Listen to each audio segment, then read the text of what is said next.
en este foro de Prisa Media sobre la autonomía regional, las competencias para el desarrollo.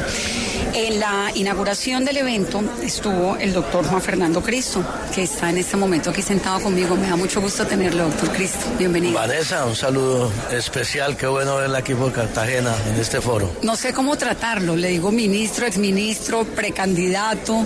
¿Cómo le digo? Exministro. No, porque eso sí lo... Yo soy exesposa. O así exministro. O ciudadano militante de la autonomía territorial. ¿Le ha ido? Juan Fernando, bien. ¿Cómo le ha ido estos días en medio de todo este revolcón emocional en el que está el país?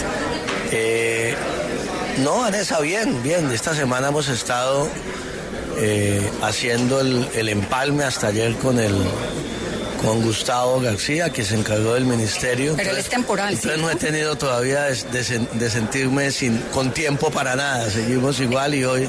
¿Él está temporal?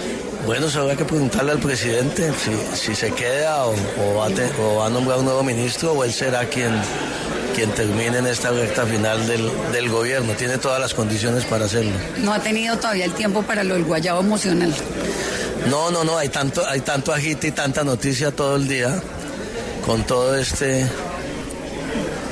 pero Vanessa, lo decía yo ahora aquí en la instalación, hay que poner todo en sus justas dimensiones. Yo creo que el comienzo del año fue bien frenético. Está siendo crisis de seguridad, crisis de relaciones internacionales, crisis política sin ninguna duda a partir de la semana pasada, pero este país siempre ha tenido grandes crisis durante toda la vida y las hemos superado. Que hay que ponerle buena cara y trabajar para sacar adelante el país. Pero usted decía ahorita que había que insistir en un acuerdo nacional.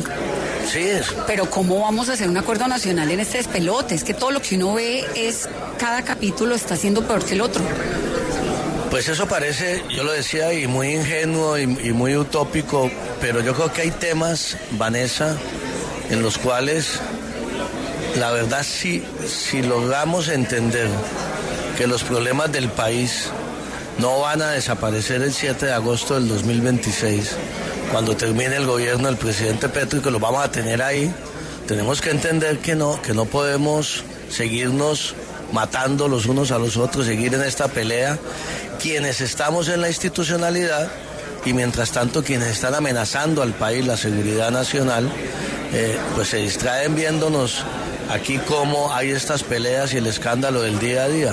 Mire, yo le digo a Vanessa, para contestarle su pregunta, ¿por qué no podemos ponernos de acuerdo en cómo vamos a manejar las relaciones con Estados Unidos, que son tan importantes, que son estratégicas, que son definitivas para el país? A nadie le conviene que eso se dañe. Miremos a ver cómo trabajamos juntos para enfrentar, además, usted conoce muy bien de eso, una nueva realidad que hay en Estados Unidos, no es solamente, y que va a ir más allá del gobierno del presidente Petro. El tema de las relaciones bilaterales no es que tampoco ahora el problema es porque hay este gobierno de izquierda, sino hay una nueva visión del papel de Estados Unidos. Como los reyes. Eso es como unos reyes allá en Washington. Exactamente. O por ejemplo el tema del ELN, yo lo he venido diciendo estos días a propósito de la conmoción interior. Por estar distraídos nosotros, responsabilizando al gobierno de lo que pasó en el Catatumbo, el país no se ha dado cuenta de lo que implica y la amenaza que es para la seguridad nacional en el futuro lo que está pasando al interior del ELN.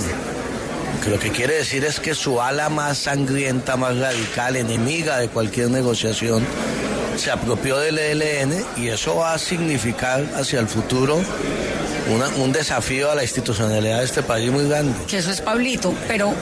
O el tema de las elecciones, o este tema de la ley de competencia. Bueno, pero este tema va para 20 años, no es ahora el problema de este gobierno. Es más, la ley de competencias y el SGP se va a comenzar a aplicar ya en el próximo gobierno. Pero mire, ¿por qué el gobierno está intentando implementar decisiones que se tomaron en el contexto de la emergencia del Catatumbo para que se queden durante todo el año? Una serie de impuestos, por ejemplo, el impuesto, esta mañana hablábamos con su potencial reemplazo, el nuevo ministro encargado. Yo le preguntaba exactamente eso, le decía, ¿cómo así que estos tributos que hacen parte y que corresponden específicamente a la ley a la emergencia del Catatumbo, ahora van a dejarlo aplicativo para todo el año. Pues, ¿eso no es legislar no, eso a dedo? Eso lo permite la Constitución, se ha hecho en distintas oportunidades. Aquí a mí me llama la atención a veces que hay sectores de la opinión, y no es Vanessa, que muchas cosas que se hacían antes ahora les parece, se escandalizan. La Constitución y la ley permiten, eso está absolutamente claro, que cuando usted decreta la conmoción puede imponer contribuciones, y esas contribuciones permanecen no más allá del año de la vigencia, pero sí durante la vigencia fiscal. Aun cuando no ha pasado, ese decreto de emergencia no ha pasado aún la revisión de la Corte Constitucional. Pues es que así funciona la institucionalidad de este país. La Corte tendrá que revisar primero la declaratoria de emergencia, el decreto madre que llaman, y después cada uno de los decretos individualmente, y eso es el proceso que se tiene que tomar la Corte, y tomará sus decisiones. Mientras tanto, obviamente, el gobierno expide los decretos que considera le dan las facultades. Que la situación del Catatumbo es una situación excepcional, es una situación muy dramática, y que no solamente es el tema de impuestos, se han tomado decisiones, por ejemplo, en medio de toda esta luz de noticias, la gente no se ha sentado a mirar. Por ejemplo, los señores del ELN están pretendiendo despojar de sus tierras a campesinos y a líderes sociales de la zona. Claro, por eso están llenando eso de minas. Entonces se han expedido decretos para congelar cualquier traspaso y registro de propiedad que se haga por la fuerza en medio de esta circunstancia.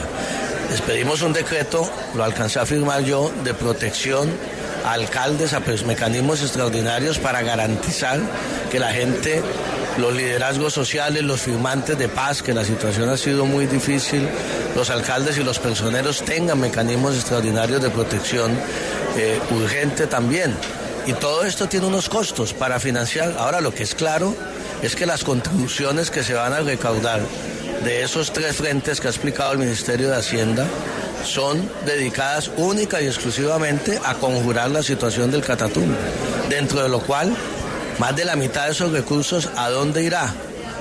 Irá al Catatumbo, esperamos. No todos al Catatumbo, claro. Pero una parte importante será a financiar todo el operativo militar para restablecer el orden en el Catatumbo y para sacar a estos señores del ELN de sus madrigueras, y para evitar que ejerzan un control territorial en una frontera que es estratégica para el país. Ahora, otra parte se tendrá que invertir en lo que hemos llamado el Pacto de Transformación Territorial del Catatumbo, que no lo vamos a hacer en estos 6 meses, ni se va a ejecutar, que es un tema de largo plazo que necesitará también vigencias futuras, presupuestos ordinarios de la nación.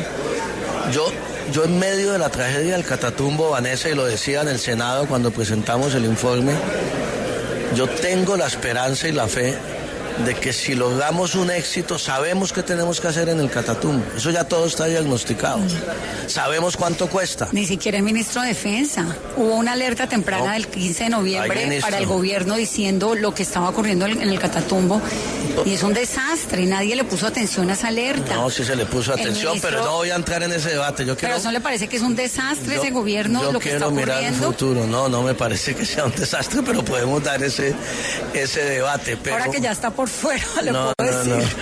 No sé, mire, ahí también estuvimos en la Corte Constitucional hablando del sistema de alertas tempranas, y bueno, ese es otro tema que aquí nos iríamos toda la mañana. 340 alertas tempranas, 2.200 entidades que tienen que cumplirlas, pero bueno, esa es otra discusión que tenemos en cómo está funcionando ese sistema y qué es lo que necesitamos para que sean realmente efectivas y eficaces y se logren prevenir estos hechos. Pero lamentablemente ya sucedieron. Yo iba a lo siguiente: si hacemos una intervención integral en el territorio, ya con los decretos de las contribuciones, con una política, Vanessa, que es absolutamente necesaria, que es la de sustitución de cultivos ilícitos, si nosotros no acabamos en el Catatumbo y en otras regiones de Colombia con esa maldición de la coca, la violencia se va a seguir reciclando. Yo lo que digo es que el Catatumbo puede ser un modelo si hacemos bien la operación militar, si hacemos bien el Pacto de Transformación Territorial. Puede ser un modelo que debería ser replicado en 4 o 5 zonas del país, que es donde realmente tenemos un problema de control territorial y de seguridad muy grande en el país. Tenemos problemas en otras regiones, pero que son manejables, tienen soluciones ordinarias, pero en estos 4 o 5 temas necesitamos mecanismos excepcionales. Cauca. El Pacífico nariñense, para hablar de subregiones específicas. Que eso es Guapi, Chocó, exactamente. Toda la parte del Pacífico nariñense y Tumaco y toda la zona de Tumaco, los 11 municipios del Pacífico nariñense. Es el tema del Cauca, es el tema de Chocó, fundamentalmente, y es el tema de Arauca, obviamente, que incluso estuvimos a punto de incluirlo en el decreto de conmoción y finalmente se tomó la decisión de no incluirlo porque no había un hecho nuevo sobreviniente como sí lo hubo en el Catatumbo, e imprevisible y desbordado, porque esto fue un hecho desproporcionado, una actitud de masacre del ELN contra la población civil. No, pues es que no se sabe cuántos desplazados hay, 50.000, 40.000. Hay unos 52.000 y por ahí, y hay gente ya retornando, porque en el Catatumbo son 11 municipios, la gente desde afuera, desde Bogotá, habla del Catatumbo como si fuera una sola... una ciudad. Exacto, sí. Y depende. Hay unos municipios que se ha recuperado, restablecido una normalidad importante, la gente está volviendo, en otros ha sido más complejo. ¿Y usted todos esos proyectos que tiene los piensa ejecutar desde dónde? Como ciudadano va a salir a recorrer el país, especialmente en este tema que ha sido tan controvertido, que estoy casado con él y lo dije ahora.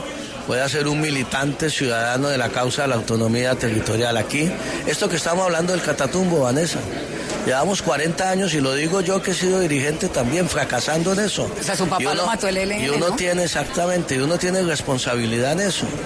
Este tema de la autonomía, nosotros seguimos hablando, tenemos un discurso vacío, quienes todos los días vivimos en Bogotá, echando debate y discusión sobre los temas del país, que hay que fortalecer la presencia del Estado en los territorios. Ese discurso lo tiene todo el mundo y no lo hacemos y no lo hemos hecho. Y el tema del Catatumbo no es por evadir las responsabilidades del gobierno, claro que la tiene, pero mire, yo comentaba en el Congreso, Vanessa, yo llegué al Senado muy joven, advierto, en el año 98, de 32 años. Mi primer debate de control político fue sobre la masacre de los paramilitares de Mancuso en La Gavarra, en el Catatumbo, hace 26 años, y hoy seguimos en lo mismo, ya no por los paramilitares, sino por los helenos. Eso no puede ser que no le diga nada a la gente que está en Bogotá y a la clase dirigente. Eso quiere decir que hemos fracasado con el modelo de Estado que tenemos hoy en Colombia, que el centralismo fracasó. Y aquí hay un poco de gente en Bogotá que se niega todavía a reconocer eso y que quiere que todo siga igual porque no le afecta ni el conflicto ni la guerra. ¿Por qué esas regiones, el propio centralismo en Colombia es el mayor responsable de que no hayamos podido consolidar paz en los territorios? Y esa va a ser una causa que voy a defender ahora desde las calles y voy a comenzar a salir al país. ¿Y en la radio aquí siempre invitado? Obviamente también aquí.